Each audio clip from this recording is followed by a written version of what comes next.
nous allons devoir peut-être nous adonner à un exercice qui n'est pas trop aisé. Peut-être avant loolu rek li ñuy ñaan mooy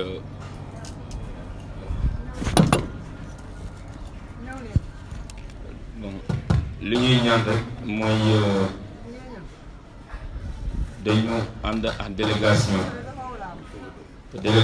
bi ñu àndal. Je pense que lii mooy tane de Ablaye teel ma ni alors waaw délégation bi ñu àndal c'est une délégation de la mairie.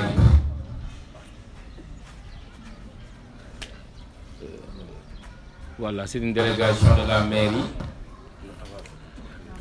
Même beaucoup alliés tout la même chose. Donc délégation de la commune,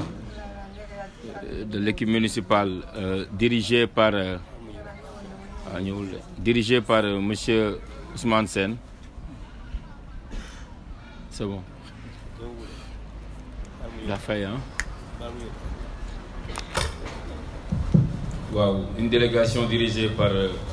monsieur Ousmane Sène. Nous ne pouvons pas démarrer notre, je dirais pas une conférence, mais c'est juste une petite intervention de 5 à 10 minutes au maximum pour échanger avec nos jeunes frères et sœurs sur leur devenir universitaire. Donc, je me permettrai, M. Bass, de remettre le micro à M. Sène en tant que représentant du maire, mais aussi en tant que notre aîné. Parce que nous ne pouvons pas déroger à cette règle, en tout cas de rakk topp mag topp bañ. te ginnaaw mooy suñu mag fii si administration bi ñu nekk mënuñu xuus te joxuñu ko kàddu gi. Monsieur Sène, sur permission des étudiants et élèves, je vous remets le micro.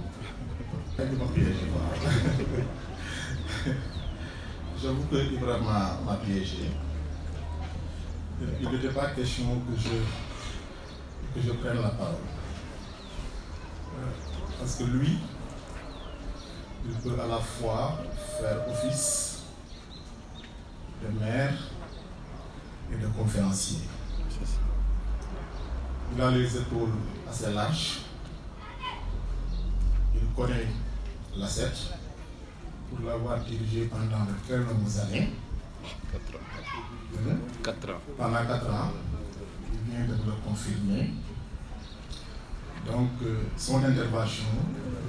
pouvait suffire. Bon, par droit d'aînesse, par respect, il me donne la parole pour quelques mots. Je suis très heureux d'être ici, de voir certains visages que j'avais perdu de vue. Aligara. Je reconnais Ablaye Sow. Et tant d'autres. Je connais Boy Faye Bouketchere. Et tant d'autres. Je pouvais citer, je vois Mademoiselle Tchamban de Torche. Je vois Sal. Pour vous dire que je connais, pour ne pas dire tous les élèves qui sont là, je connais Diouf. Je connais une bonne partie des élèves qui sont là. Hier, j'ai discuté avec un étudiant, en l'occurrence Diop, qui est là, j'espère. Oui, je lui ai dit que vous avez du pain sur la planche. Parce que l'ASSET constitue un bijou que vous devez garder jalousement. L'ASSET a façonné une génération d'étudiants que j'ai suivi pendant de très longues années. Je n'ai pas souvenance d'une cérémonie ou bien d'un événement que l'ASSET a eu à organiser sans que je ne sois présent. Ça, c'est vrai. je suis témoin de pratiquement de toutes les activités que l'ACET a eu à mener ici et à Dakar. Donc je connais un peu l'histoire de cette structure. Pour ne pas être trop long, au nom du maire, qui vous transmet ses salutations, qui vous encourage à aller de l'avant, je déclare ouvert cette conférence dont le thème est l'insertion des nouveaux bacheliers face au monde universitaire. Merci. Et bonne journée. Merci, monsieur le directeur de cabinet du maire, monsieur Ousmane Sène. Nous normalement Ablaye Seck laa doon jox sax mu présente délégation bi parce que délégation ngeen baal ñu rek prévoir lu leen ko mais comme dañu ànd ay gan aussi te Abdoulaye Seck aussi mooy le communicateur, le porte-parole du maire et le chargé de la communication de la mairie ñu jox ko rek mu présente délégation su paree ñu dugg si waxtaan bi du yàgg juróomi minute ba fukki minute rek. doy na sax Ablaye kàddu baa ngi noonu. jërëjëf monsieur le maire ñu santaat yàlla rek julli ci sang bu tedd bi Seydina Muhammad sallallahu alayhi wa sallam nuyu xale yi ñu fi fekk jox leen seen cër am mbégte bu baax ci yéen ndax lii rek moom la ñuy doyee ndaw sant yàlla nag ci jataay bii li ko ëmb te lépp génnul biir yéen lépp di yéen ñu ànd ak premier adjoint mu présider ko war a def conférence bi ànd ak monsieur Afa Sène directeur cabinet du maire ànd ak Maman Sall ànd ak Saliou Sall bii toog El Hadj Papa Ndiaye gi sama gannaaw nekk chef de protocole maire ànd ak Aji Thiaba di conseil Mariama Faye Fatou Samba conseiller la ànd ak Ramania conseiller ànd ak Marème Faye ànd ak Ndeye bi nga xam ne bi ñu daa toog léegi rek ci mbaaxam bi mu fekkee monsieur le maire toog am na ay kàddu yu mu jëflanteeg moom ànd ak Omar Gueye di ñaan yàlla rek lii ngay tax waajur yi yaakaar ko ci yéen Jalaaw yaakaar ko ci yéen àdduna yaakaar ko ci yéen yal na ko yàlla def ci seeni bopp ndax bopp bu na ma am barke nopp yi dégg moo ciy sax il faut ngeen di bàyyi xel mag ñi leen jiitu ci ni ñu def ba ëgsi fii ñu ëgsi tey monsieur le maire bii toog bi ka ndey mag bàyyam juree ci farata ak sunna yar ka fi ñu war a yare dugal ka mu jàng tey tur wu mu dégg rek moo ko yokkal boppam bàyyam mu ngi ko tudde woon Ibra Diagne waaye tey bu déggee monsieur le maire wala mu dégg directeur général wala mu dégg leneen moo góorgóorlu ba àggal fa boppam loolu la leen Jalaaw di xaare yàlla na ko yàlla def ci yéen ñu am mbégte bu baax ci teewaayam fii ci xam-xam bi mu nar a développé fii ndax xam-xam du ci ay at kilifa du ci ay at ci yar ak déggin la ak ci ko ju baax ak nangoo toppe déglu te nangoo dégg bu ëllëgee foo jublu ñu topp la foo waxee ñu dégg la foo diglee ñu def kon monsieur le maire ñoo am mbégte bu baax ci yow di la ñaanal yàlla yal na yàlla sàmm la yal na yàlla taxawu la yal na yàlla jàppale la xale bu baax nga xale bu am jom nga xale bu am fulla fayda nga parce que déggumay français nag mais li ma déggee kii doon wax fii sànq li ma si jot a sàcc ma jël côté nand tuuti xam naa ne bi nga nekkoo école ku bari woon looy bañ nga ci luy yàq ku bëggoon lu jëme Jalaaw kanam nga ñu daan xeex pour Jalaaw dem ci kanam ñi daan jiitu si nga daan bokk kon bu ñuy ànd ak yow fii dinañ ci am mbégte bu baax monsieur le maire mu ngi kontaan mu ngi ci biir ami gan moo tax mu bàyyi la nga ñëw fii te fii mun a bàyyi nga ñëw fi toog mate ko sëg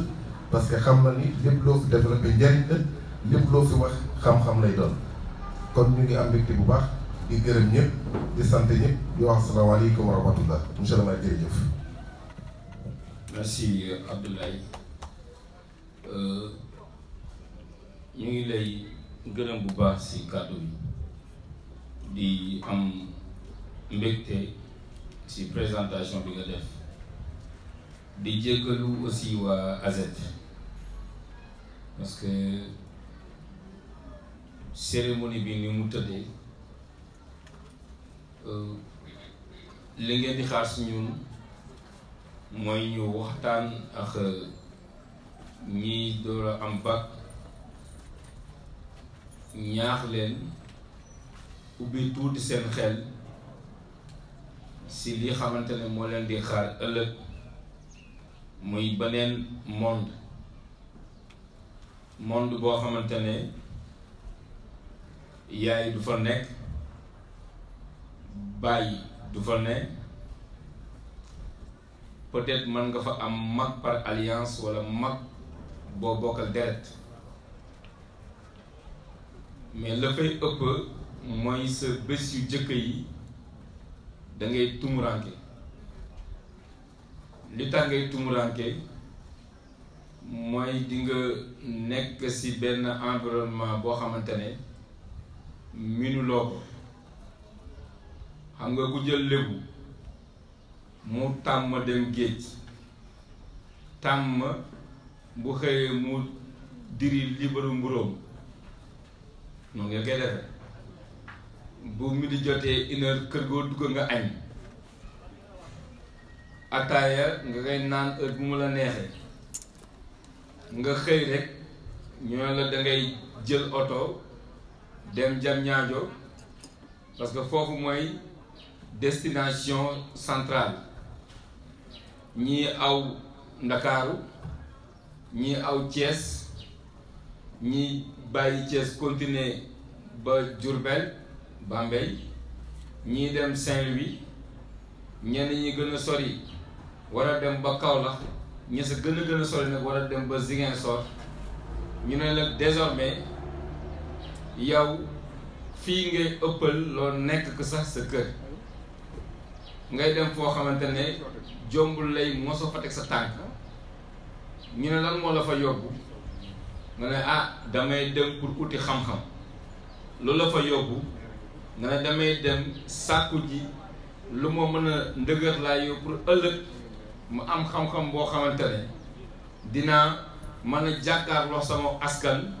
di leen jàppale si lii xamante ne moom la ñu wax mooy xam-xam boo xamante ne dañ permettre ñu mën a dund dans une société stable mais société boo xamante ne lépp loo xamante ne tey jii nii dëkk bi soxla na ko di ngeen si mën a am taxawaay muy université te loolu li koy maye mooy nga am passeport mooy baccalauréat parce que soo amulee baccalauréat en principe xanaa nga def capacité mais amuloo possibilité nga dugg campus seen ba demander orientation ba ñu orienté la gis ngeen fan yi rek ministre de l'enseignement supérieur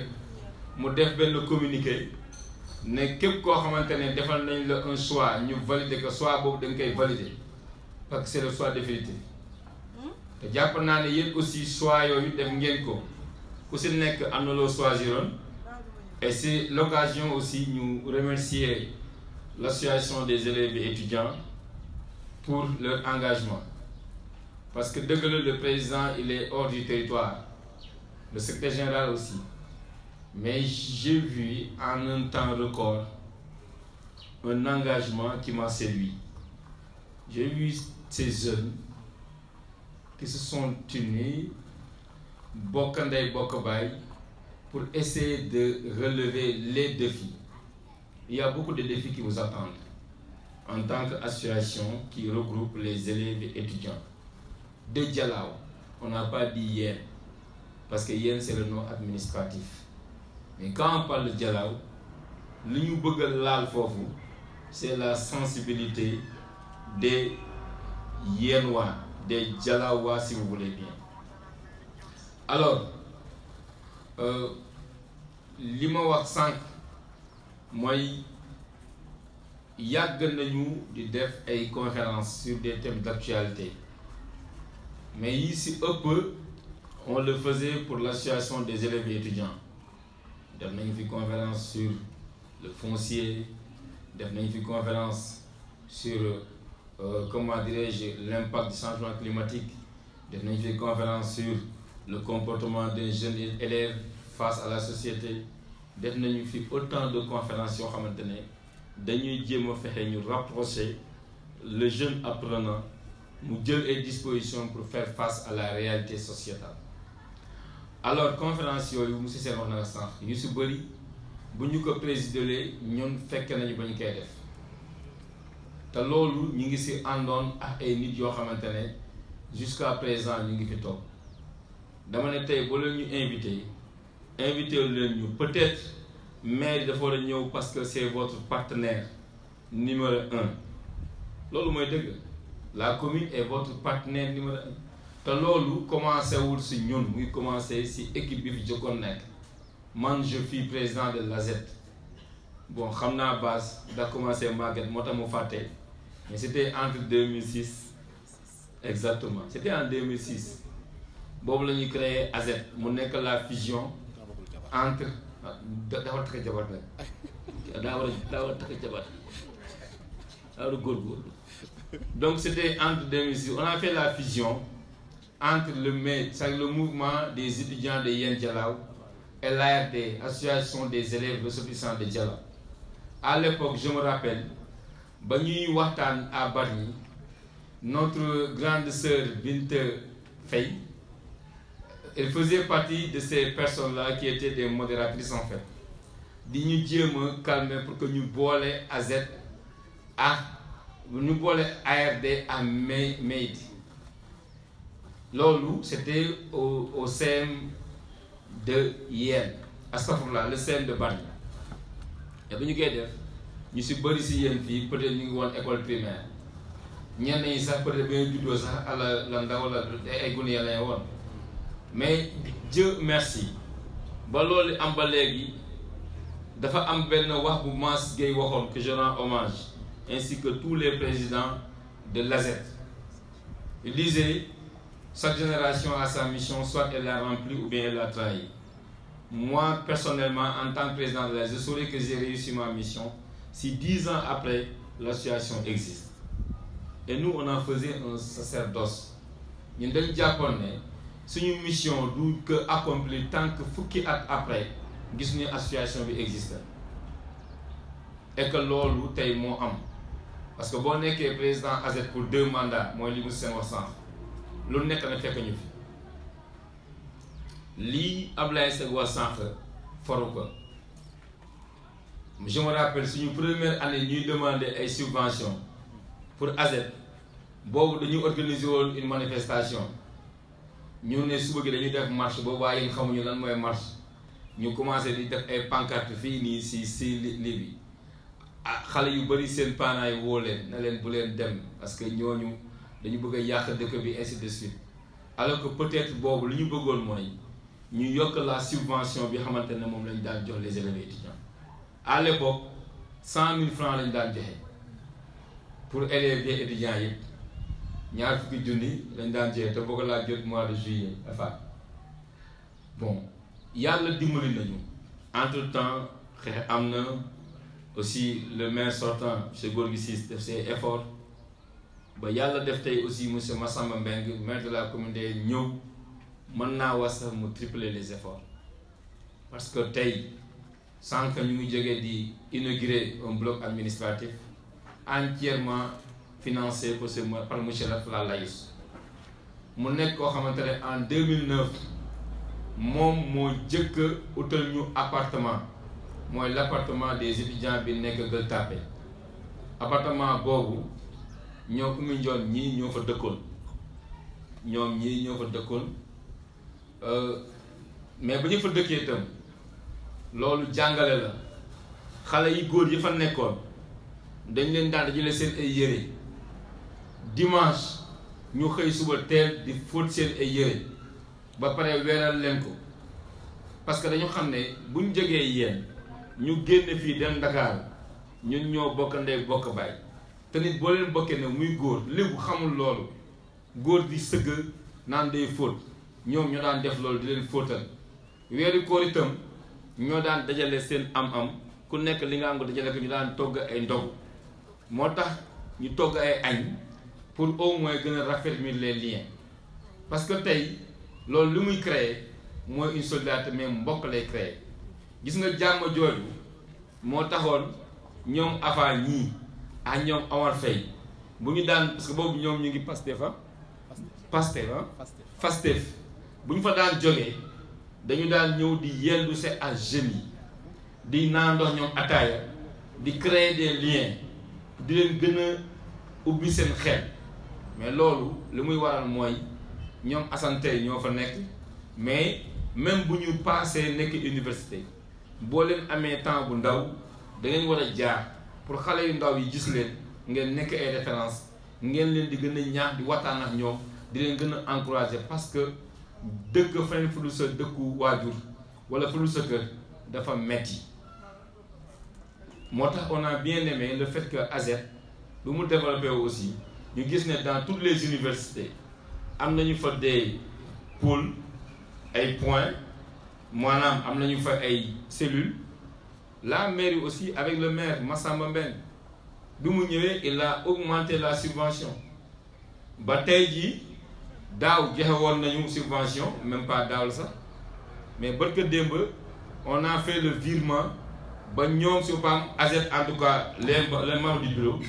ils ont reçu la subvention de 3 millions barka démb vous avez reçu une subvention de 3 millions te loolu bokkewul dara ak appartement yi xamante ne tey ñu ngi koy fay dëgg la nag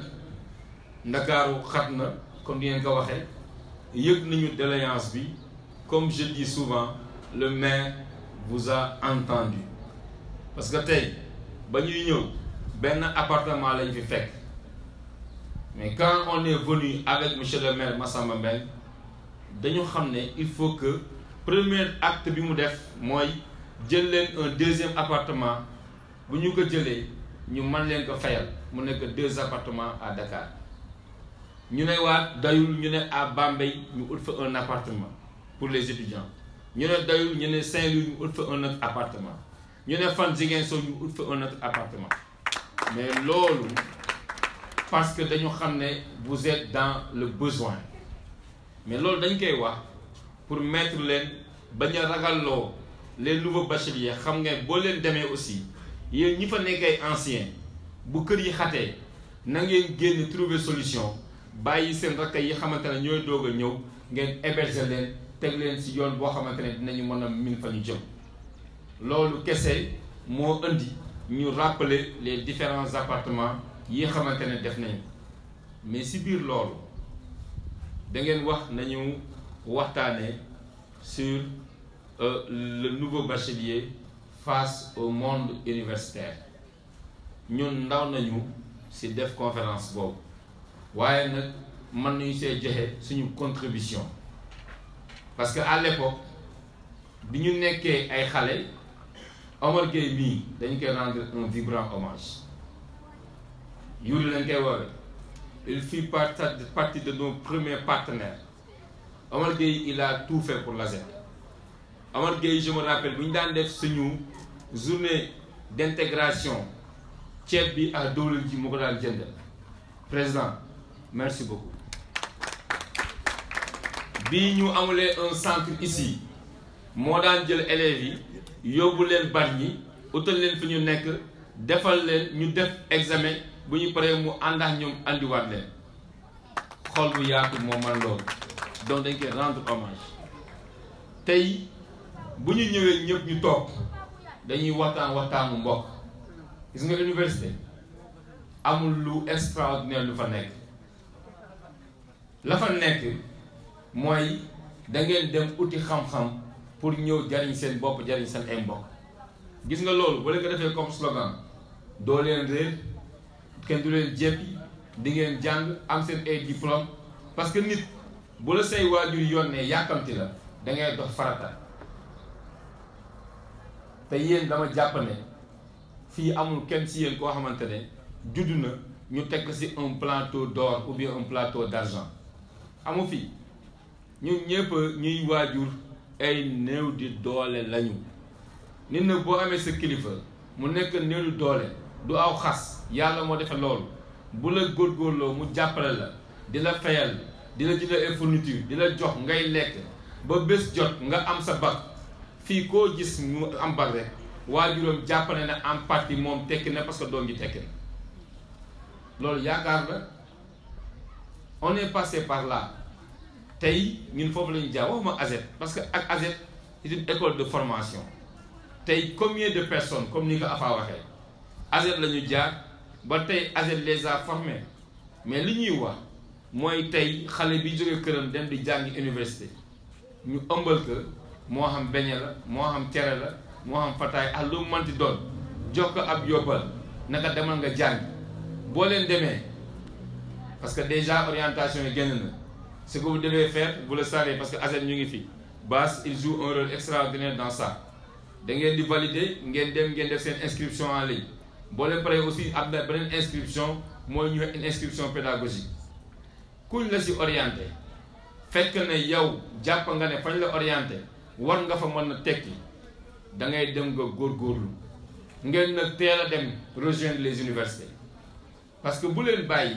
ba ay une semaine 2 semaines après parce que boo ñëwee am na lu ñu la rawee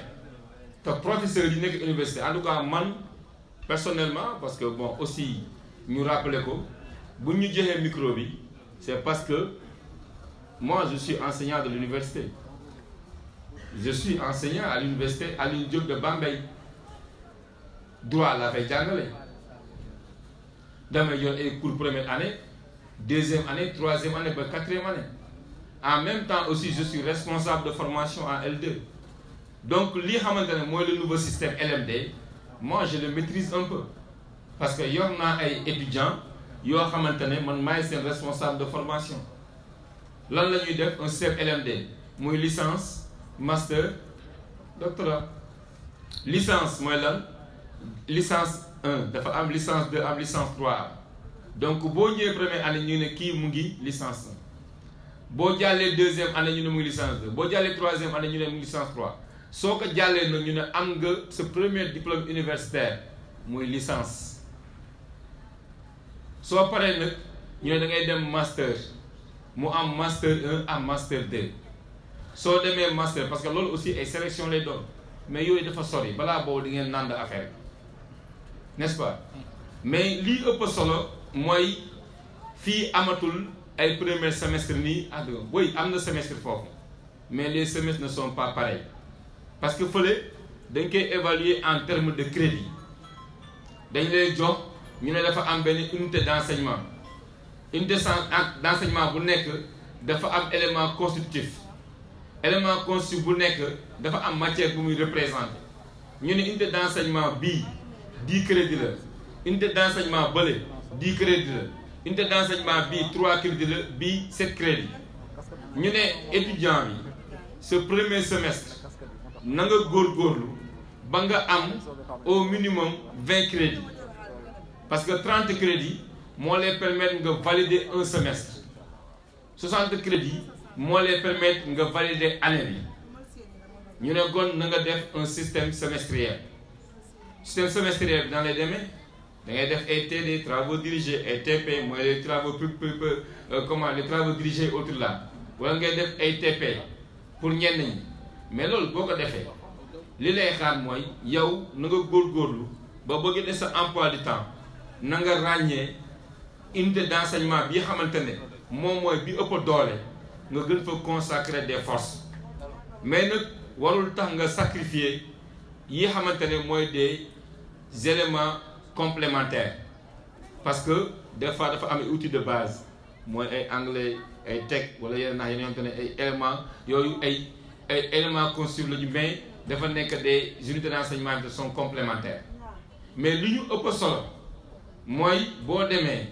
na nga xam sa emploi du temps nga jël sa emploi du temps bañ na toog parce que matelas bi nooy na rek nga ne noonu naa nelaw garaawul cours yi dinaa ko am loolu wóorul li wóor mooy il faut faire les cours magistraux parce que dañ naan les cours magistraux ne sont pas obligatoires oui amuleen benn obligation pour def cours magistral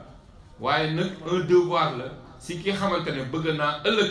buñ ko joxee mu mën a tari am na nag ay ce qu'on appelle matières yi dañuy compléter il y a ce qu'on appelle des compensations mais loolu unité enseignement yi mënul nekk mais élément constitut par exemple boo jëlee benn unité d'enseignement mu am 3 matières foofu matières yi mën nañu am une complémentarité mais bu dee da nga bëgg a jël unité d'enseignement bi ak bële mënuñu complétante mais bële simplement bu dee dafa am 3 matières nga am bii 9 am bii 15 am bii 3 mën na la handicapé bu dee da nga am fii 10 am fële 11 am fii 12 wala nga am fii 8 am fii 12 am fii 7 astafurlah nga am fii 10 mën nañu complétante ba nga am li ñuy wax le crédit les crédits mooy 10 crédits enfin noonu donc noonu la mbir mi di demee moo tax il faut aussi ngeen am xel bu toll nii ngeen parce que des fois aussi dinañ am possibilité boo defee parce que mu jëkkoon ñu ànd époque dala am ay partiel ñu ne noonu am partiel mais léegi partiel amatul lii am mooy nga def examen premier semestre am na ñu def ay devoir pour jéem a booster un peu la moyenne mais TP ak TD yi peut-être mooy ñëw mais li ëpp solo foofu ñu wax ko mooy li ñu war a jëkk a def mooy que ne nga identifier d'abord ces unités d'enseignement yi nga xam sa emploi du temps xam unité d'enseignement bu nekk peut-être ñaati crédit la am nga xam fan ngay gën a consacrer fa nga xam ne lii du ay caaxaan parce que tey bu dee da ngay ut 30 crédits première unité d'enseignement bi yow amuloo fa 10 crédits nga am fa 0 crédit parce que amuloo moyen deuxième bi nga am fa 0 crédit amuloo moyen mais même boo reyantee si ñaar yi xamante ne bii 6 la bii 4 mais 10 crédits ngay am boobaa fan nga jëm da ngay dem rattrapage dañ leen joxaat beneen chance na dem rattrapage mais booy rattraper na nga rattraper ay matières yoo xamante ne oyof nañu moo gën ngay rattraper ay matières yoo xamante ne sont des matières annuelles parce que des fois matières yenn yi moom la ñuy wax moom la ñuy wax yu ëpp solo yi gën a diis yooyu boo ko bëggee di rattraper mën na la indil ay jafe-jafe loolu mooy indi des fois nga dem rattrapage doo valider nga naan non premier semestre bi dama doon nelaw deuxième semestre bi nga ñëw góorgóorlu nga am 20 crédits wala 30 crédits mais loolu jaare loolu la parce que des fois dina am ñoo xamante ne nag dañuy yóbbaale ay matières deuxième année loolu mën na nekk loolu li koy indi nag mooy nga góorgóorlu ba am au moins 42 crédits boo amee 42 crédits dina kii kat góorgóorlu da ba am na 42 crédits gon léegi li ko dese muy ay matières nga war complet wala 18 crédits yi si des mën na ko yóbbaale deuxième année mais bu boobaa bu ñoom première année def examen da ngay delluwaat defaat ñoom examen yi xamante ne matières yi xamante ne amoo foon moyen nga reprendre que pour mën a valider et c'est important parce que boo valider L2 nga am fa 60 crédits L1 amuloo 60 crédits nga dem tax amul 60 crédits doo mën a dem L3 parce que mënuloo nga tëb benn année amoo fa 60 crédits année ba sa topp nga bëgg a jàll beneen année alors que première année da nga yóbboon 60 da nga yóbboon ay matières loolu day compliqué et mu ngi mel ni boo demee ba licence 3 aussi di nga mën a par exemple ñu ne dañu dem licence 3 mais am na yoo xamante ne dem si licence 3 am nañu 60 crédits ñu ne bravo alors que licence 2 wala licence 1 amuloo 60 crédits yi boobaa kenn du la orienté master parce que yow sa cycle complet ñaata la je pense que 60 60 100 180 nga ñëwaat fële parce que il faut nga am 180 yi pour nga mën si yokk 60 yi la mu nekk ñaata mu nekk 240 240 yooyu mooy wane na yow le cycle est complet léegi nag yow am nga sa licence bu amee sa licence nag parce que boo xoolee dañu ne c'est un enseignement professionnalisant parce que formation bi c'est une formation professionnalisante normalement avec le système LMD bi ñuy defee boo demee ba am sa licence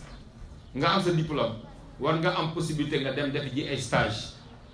nga nag dugg nag dans le monde professionnel parce que yéen a mën a yem nuy waajur peut-être nuy ginnaaw nuy loxo jotul ginnaaw moo tax des fois njàng ma solo moom itam baax na waaye ba nu amee raccourci dina sa am solo mooy def des concours instant bi ay concours day am boo leen defee concours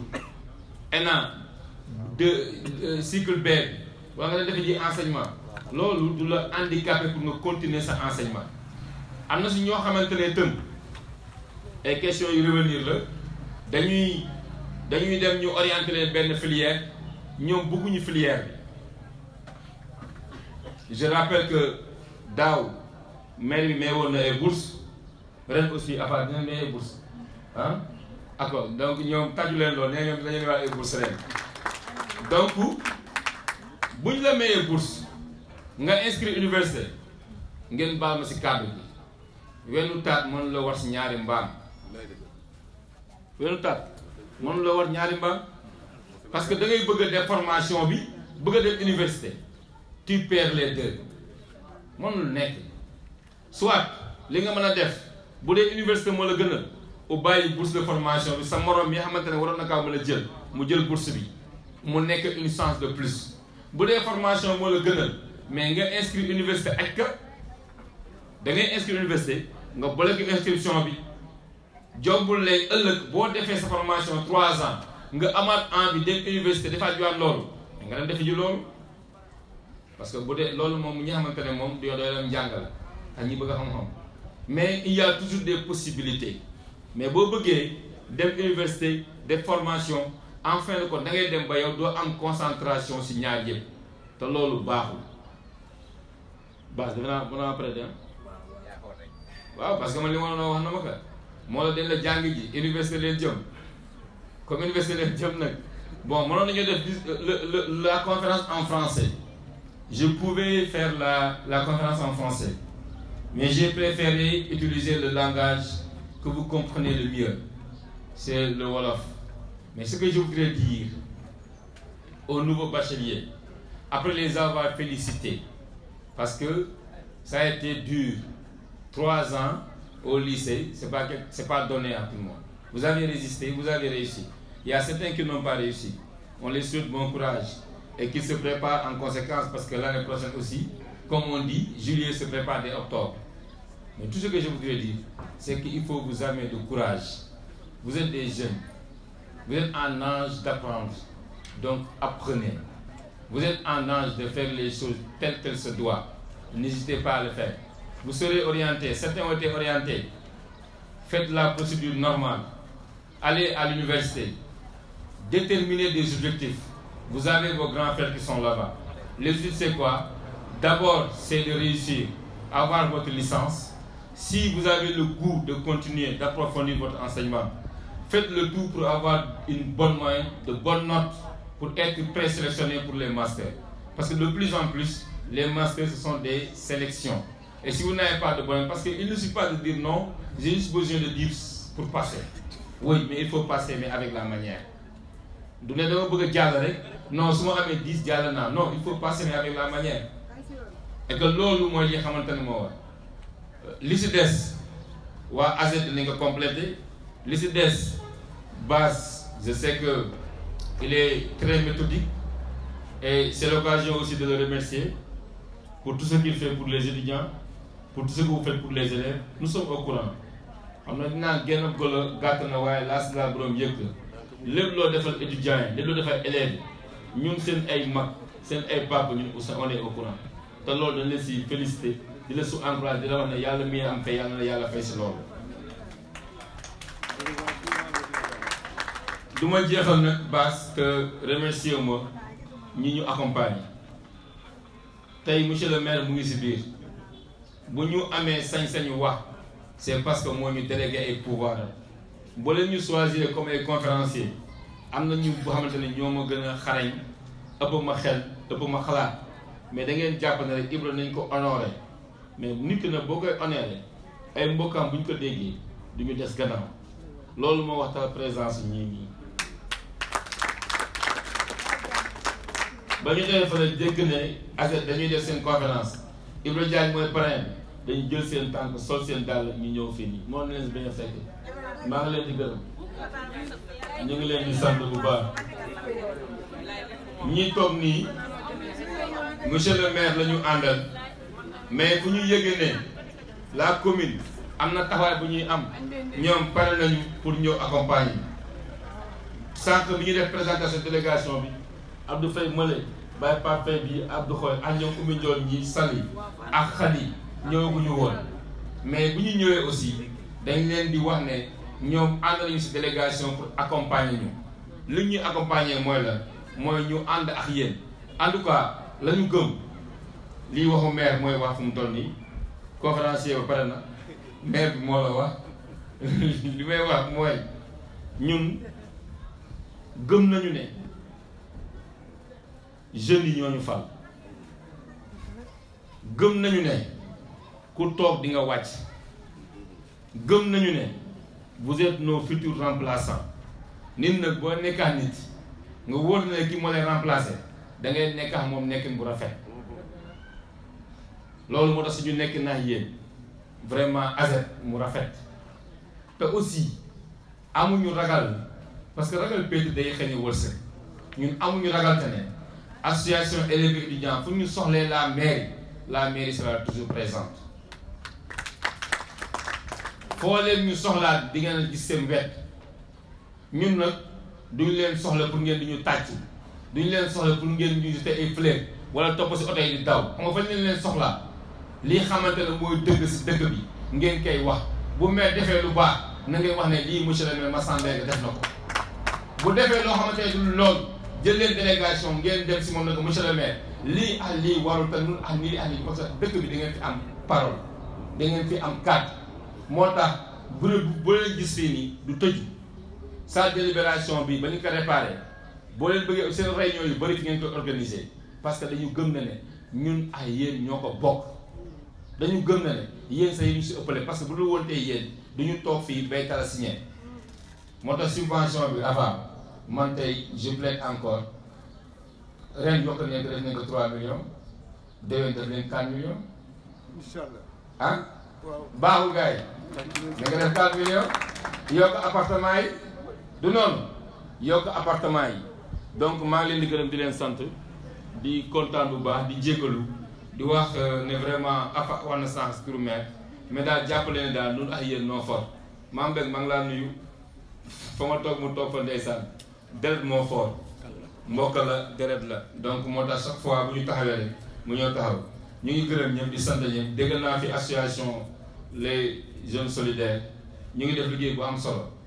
gis naa seen engagement daje naa ak ñoom ñuy def nettoyage si dispensaire yi koor gi aussi ñu ngi def ay jéego yal na yàlla fay leen seen coono yal na yàlla fay ñëpp allahumma salli ala sayyidina Muhammad wa sallam merci beaucoup. L'ASET n'est pas seulement l'université de Dakar. Les étudiants de l'ASET sont dans toutes les universités du Sénégal. Et partout où vous êtes, ayez de la conviction. Si vous optez pour l'étude universitaire, soit Dakar, soit Saint-Louis, soit Bambey, gëm leen ci li ngeen nekk te bu leen ko rax. Université dafa jalouse. bëggul nga di ko booleeg leneen bu fekkee da ngay def formation dama def formation bu fekkee nag da ngay jàng pour out la licence parce que monsieur Sène mii dañ daan toog di discuter lu bëri te ba léegi dañuy toog chaque vendredi ñooy nekk daf ma daan wax minimum il faut avoir le master. C'est ça. Phrase boobu dama koy jàpp. te jamono yi sa master doyul. man keroog dama dugg université. donc bëgg a dellu damay am envie delluwaat université pour continuer mon cursus faire le doctorat. C'est ça, yàlla baax. boo xamee l'importance su jàng à ce point niveau boo toll rek da ngay am envie continuer dem def leneen te li may wax booy souvent dama leen koy takkine jàng dafa neex jàng dafa neex moo gën a neex leen à moins que nga bëgg ko boo ko bëggul mënul neex yow mais wala jàng dafa neex mooy comme la lecture xam nga boo ko bëggee day neex mais boo ko bëggul mënul neex yow da lay ennuyer donc nañu am esprit boobu noonu. Université li leen fa yóbbu ñi fa réussir ñëpp c'est des gens comme vous. mais li ma leen di ñaax mooy étudiant bu dugg université xamal lan mooy bibliothèque daa waxoon naa ko étudiants yi ñii di commenter naan man incha allah te yàlla xam nga ne amul muy mujj ñu sa am carte bibliothèque bàyyi leen yooyu bu ñu leen joxee conseil suivre leen conseil yi à la lettre. boo demee université njëkk leen xam fan la bibliothèque bi nekk doo leen ko réccu de ku bëgg a tekki université jàng te formation université dafa am importance foog nga xam BU foog nga xam bibliothèque yi nekk ci biir département yi ngay dugg di consulter le travail des anciens les documents écrits les livres qui portent sur le domaine étudié loolu étudiant bu ko du def mu gis erreur bu leen jàppane tey leçon di jàng rek moo la ciy génne am na ñoo xamante dañ ne laan benn demee packeriser les leçons yi non dans certaines disciplines tant que vous ne lisez pas vous n'allez pas vous en sortir ça c'est une réalité. Moi je sais ce que je vous dis. Mon premier lieu de fréquentation a été BU suba teel dañ daa dem rang ba 8h ñu tijji wala 7h30 ñu tijji ñu dugg parce que boo teelul dugg pour en place problème la. donc université loolu moo fa am monsieur Diagne wax na ko difficile na lépp ci étudiant bi la dépendre maanaam xam li la yóbbu xam ne dañ laa yónni say parents yi la yónni ne ah ma doom day ab étudiant la mu nga université waaw parent boobu noonu dafay am confiance boo xam ne daf ko am ci yow yaakaar na ne yaa ngi jàng boo demee échoué ñëw bu say parents amul ay moyens looy def. da ngay ñëw toog wala di maçon wala di mbindaan wa nu bañee tombé si piège yooyu te dañu bëgg a yenn nekk un lieu boo xamante ne une localité avec autant d'intellectuels loolu la ñu bëgg kon gën leen góorgóorlu bu baax a baax fu seen mag yegg ngeen jokkati ko. aussi si initiative yi di leen ñaanal yàlla yeggal leen fi ngeen bëgg a jëmale jeune Dialaw am mbégte bu baax nag ci fekk fi ñeen fi fekk comme ni ko monsieur Ndiaye waxee sànq di si jiital monsieur le maire Samba Mbengue di ko ñaanal yàlla yéen bi yàlla woyof donte di yomb waaye bu amee équipe bu doy bu mat di ko mën a accompagner rek dana woyof te gis nañ ko ñu ngi toog devant vous di si jiital aussi monsieur Ibra Diagne mi nga xam ne mooy parrain d'honneur di premier adjoint au maire nekkoon membre aussi si AZ def liggéey bu am solo ba tey mu yegg fi mu yegg wan na leen yoon exemplaire ci yéen que mën ngeen yegg de plus que fi mu yegg donte ñu ngi koy ñaan yàlla doon ko yeggi ak ñi ma àndal ñëpp monsieur Afa Sène mu ngi fii monsieur Sall monsieur Dieye ak ñi fi nekk ñëpp maa ngi leen nuyu bu ma limee dinaa jiw lii rek mooy Dialaw tey am na nu mu doon demee bu ma ñëwee fii du ma fi xaj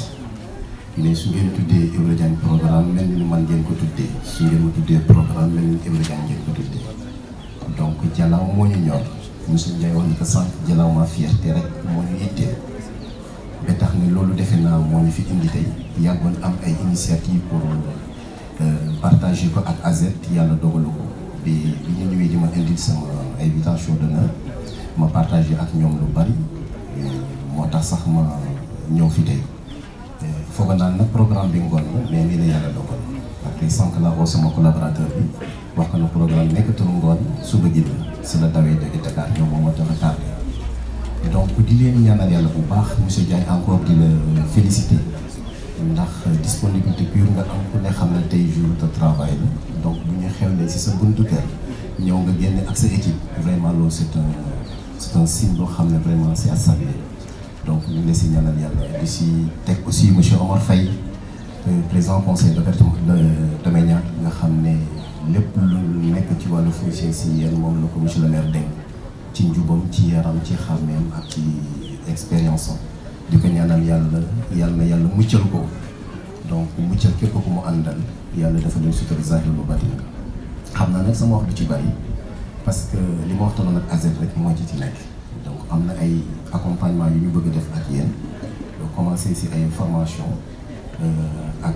yeneen action yoo xam ne incha allah ci kanam bàyyi naa leen ak détails yi dinañ ko organiser d'ici peu de temps comme ça ñu xool naka lañ ciy andi liggéey su jotee nag monsieur Diagne mu ngi fii dinañ ko mettre à sa disposition AZ yëpp toog ñu xool loolu lan lañ koy partager ñi nga xamante ñoom la concerné de ce fait que ñu bénéficier wu ci formation bi ci njëkk mooy ESCOA donc ESCOA benn école de formation la boo xam ne c'est pour la commerce d'administration école boo xam ne vraiment mu ngi jàngale yu bari am na aussi FINEMA donc FINEMA aussi tamit business school la pour business school élite la donc boobu aussi dina def ay formation yu bari am nañ fa 25 bourses ESCOA am nañ fa 25 bourses te loolu lépp c'est pour Dialaw donc il y a 50 bourses yoo xam ne bëgg nañ ko jël mettre à la disposition de AZ bu ko defee ñu xool ñi ñu concerné ñu bénéficier wu ci loolu am na aussi tamit beneen formation bu ñu war a def boo xamante ne may nañu 200 personnes formation boobu nag c'est 1 mois 15 jours jombul bu ñu ñëwee ci détails yi dinañ leen ko gën a expliquer loolu lépp dañ koy mettre à la disposition de AZ jaarale ko par monsieur Ibra Diagne mu transmettre leen ko de ce fait que képp koo xamante ne yàlla dogal na sa wërsëg nekk ci nga dem defi formation boobu. signé nañu déjà convention yi mu ngi nii ak ñun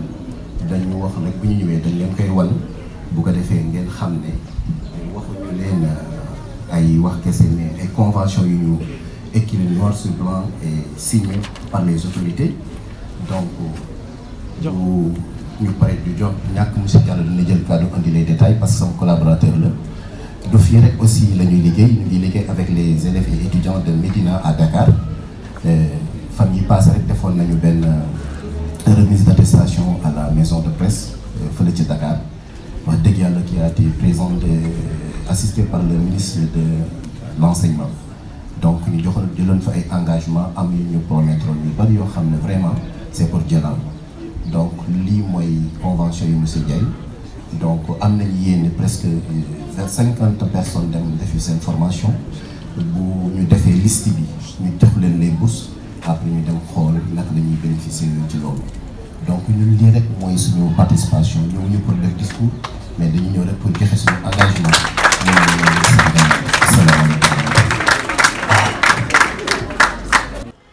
di ñaan yàlla nañu yàlla boole jéggal di ñaan yàlla jotaay bii ñu teew yàlla na doon jotaay yiw sutura ak barke ak aajo bu faju ak wér gu sax dàq pour paraphraser Nelson Mandela,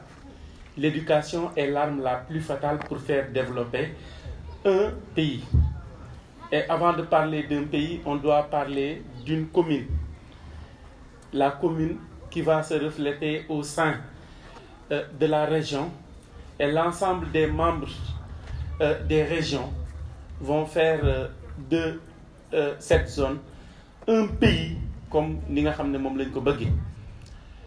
benn borom xam-xam nag dafa am baat bu mu waxoon mu ne toute révolution échouera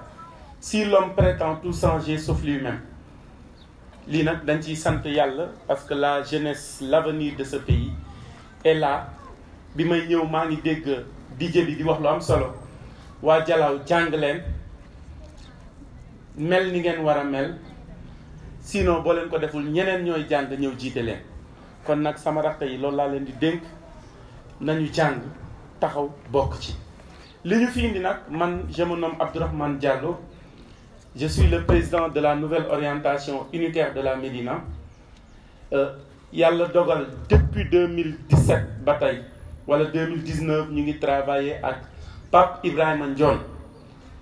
mu doon nit ku baax doon nit ku am ouverture doon nit koo xam ne lu ñuy teg ci cadre da nga koy tënk signé ko moo tax quand on a parlé de ces conventions avec la présence du représentant du ministre de la formation professionnelle ñu waxtaan ci on nous a donné 100 bourses à la Médina. Convention yi ku ko lire dina ko gis au niveau de Finama Business School et au niveau de SCOA. Et aussi il y a un autre groupe qui nous a offert 150 bourses. Mané ko lolou dinañ ci travailler ñu xol. Ba mu waxé mané ko ni ñu ko répartiré ñun ci cadre do ñu gëna goré yow Pape Ibrahima. Do ñu gëna bëgg suñu bop. Parce que quand on faisait la fête à la maison de la presse, da nga bàyyi sa lépp ñëw toog te bi ñu koy tàmbali ñu nag yow ñoo ko àndoon kon dinañ la jox 25 yoo xam ne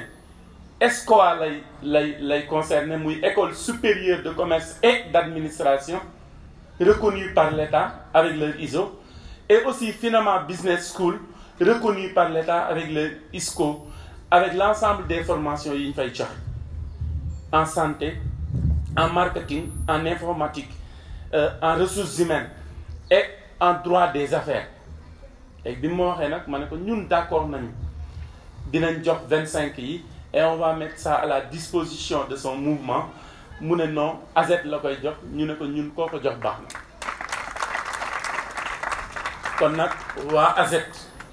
am nañu 50 bourses yo xamné bu ñu joxé lycée dinañ défar bon yi tek ko ci loxom ñu tek ko ki ñu ko wara jox mu xalé yi dem jàng. Dans votre camp les jeunes la VAL est dans le camp de ceux qui veulent se faire former. Bi 200 personnes yi ku ci nek mën na ku ci sa wàll xaj mën nga ko kon donc ñun man personnellement je remercie Pam Dione et je le dis que tout le temps je suis prêt à l'accompagner et aussi être à ses côtés pour que lépp lu xam ne wàllu éducation la ak formation te ñu mën ci dara dinañ ci taxaw. Encore une fois merci beaucoup et maa ngi leen di jéggalu ci kàddu yi may yëkkati ñàkk xam assistance bi moo tax tudduma seen tour mais j'ai entendu monsieur le maire et dafa am lu jàngalekat bi shaa'ir bi wax nee na wa aatul buyuuta min abwaabiha. Le plus noble des hommes c'est celui qui entre par la porte et la porte de Yène actuellement ce n'est personne d'autre que le maire et que loolu sant yàlla la kon dañ koy teg lépp ci loxoom di wax waa AZET loolu sama touche personnelle la ñun ñu ngi dëkk Médina nekk wetu université Cheikh Anta Diop de Dakar am ngeen fa ay doom kon bu leen am dara lu leen jaaxal Pape est là il a mon numéro moi je suis là-bas avec mes collaborateurs loo leen soxla je me porte garant à être à vos côtés vous accompagner au nom de Pape Dione pour que la réussite puisse aboutir. Wassalamu alaikum wa rahmatullah. Bonjour. Avant tout, je vous présente d'abord Monsieur El Hadji, étudiant et membre de la CEDEC. C'est avec un honneur et un profond respect que je me tiens devant vous aujourd'hui en l'absence de notre président Mamadou Dia. Il aurait aimé être ici pour partager ses réflexions et ses vœux pour notre association. Mais des obligations l'ont malheureusement empêché. En tant que membre du collectif chargé des relations extérieures, j'ai l'opportunité de partager, de porter sa voix et de partager ses pensées avec vous. Sans plus tarder, je vous invite à écouter le message qu'il a préparé à cette occasion. Un discours qui reflète notre engagement commun et notre vision pour l'avenir de la ZED. Merci beaucoup. Monsieur le maire, honorable membre de l'administration municipale, monsieur le parrain d'honneur, chers invités d'honneur, chers représentants des autres amicales de l'arrondissement de Diamniadio, chers parents d'élèves, chers élèves et étudiants, chers membres de la ZED. Je tiens tout d'abord à exprimer ma profonde gratitude pour votre présence à cette cérémonie. En tant que président de l'association des élèves et étudiants de Dialaw, c'est un grand honneur pour moi de prendre la parole en cette occasion marquant les 72 heures de la ZED. Permettez-moi de saluer tout particulièrement notre hôte, monsieur le maire, ainsi que l'ensemble des membres de l'administration municipale pour leur soutien indéfectible à notre association. Votre engagement marqué notamment par une subvention annuelle de 3 millions de francs CFA témoigne l'importance que vous accordez à l'éducation et à la jeunesse dans son ensemble. Je voudrais aussi souligner l'importance particulière de notre parrain d'honneur, monsieur le premier adjoint au maire, qui est non seulement au sujet précis aujourd'hui, mais aussi un acteur central dans la création de la ZED. En effet, monsieur Ibrahima Diagne a été le premier président et l'un des membres fondateurs de notre association. Et c'est avec un immense respect que nous reconnaissons l'empreinte indélébile que vous avez laissée dans l'histoire de la ZED. Son engagement depuis la fondation, oui, jusqu'à aujourd'hui, continue de briller nos pas. Je tiens également à adresser mes salutations chaleureuses aux anciens membres de l'ASEC qui, par leur travail et leurs engagements, ont contribué à faire de l'ASEC cette association ce qu'elle est aujourd'hui. Votre héritage est précieux et nous continuons de marcher sur les traces que vous avez laissées. Un hommage particulier doit aussi être rendu au comité des sages, dont les conseils et l'expérience éclairent nos actions et nos décisions. Votre soutien à ce comité est une source d'inspiration et de sagesse pour nous tous. Mes remerciements vont aussi au MATSA, au conseil municipal de la jeunesse et à l'association des hommes solidaires de Djalaw,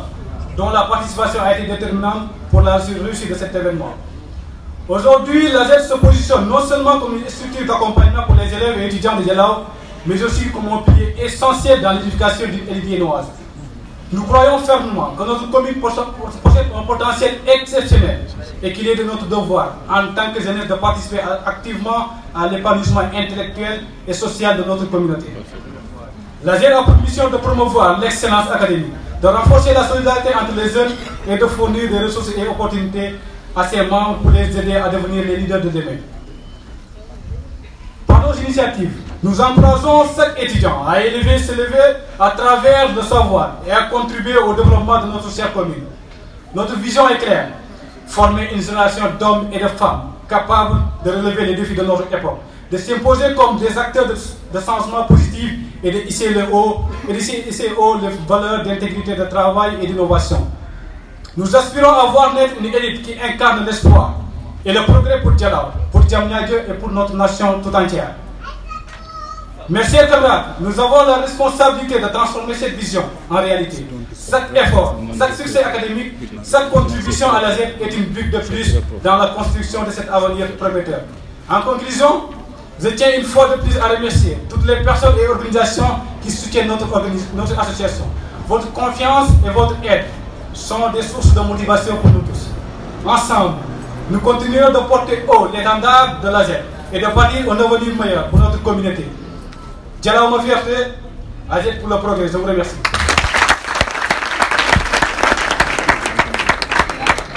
Merci, monsieur le représentant. Salam alaikum. Je suis venu de faire le lancement de jotaay bi. Di wax ne aussi c'est mon étudiant là. Je suis en licence 3 en communication digitale, en même temps artiste chanteur. Aïcha, Djomo.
Yes.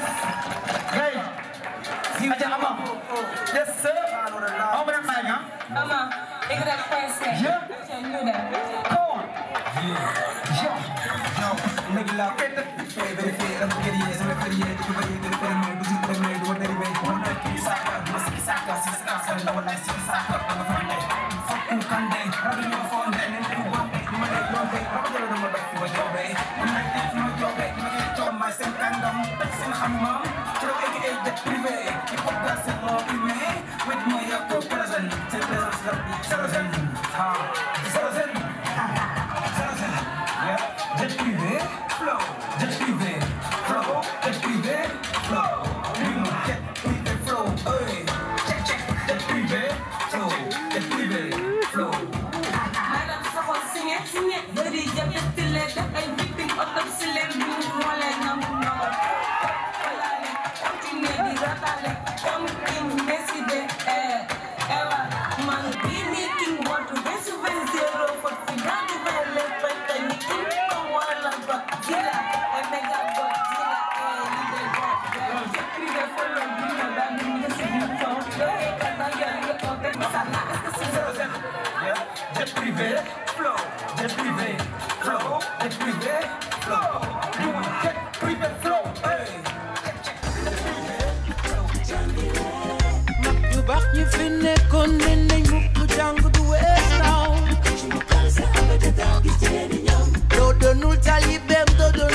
Banga xamene jango anniversaire